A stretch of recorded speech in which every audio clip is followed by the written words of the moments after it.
don't just force people to be greener, help them. In order for this Just Transition Fund to fulfill its mission, it needs to be big in terms of volume. EPP Group Vice Presidents on the Green Deal the European Parliament approved in a resolution during the latest plenary session. It aims to achieve carbon neutrality in Europe by 2050. The group's VP for Economy and Environment, De Lange, says the deal should be fair for all Europeans and their jobs. The Green Deal shouldn't mean that we buy electrical buses in China. We should build them in Europe and provide jobs to Europeans. This is key, and therefore the EPP says it's not about climate policy only, it's industry policy, it's trade policy.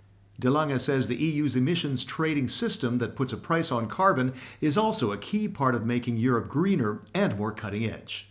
Helps industry, for example, to become more innovative, to be able to keep continuing providing jobs for Europeans. Mureşan, who's the EPP Group's VP for Budget and Structural Policies, backs the European Commission's call for 7.5 billion euros in new money for the Just Transition Mechanism. It's aimed at mobilizing up to 100 billion euros through 2027.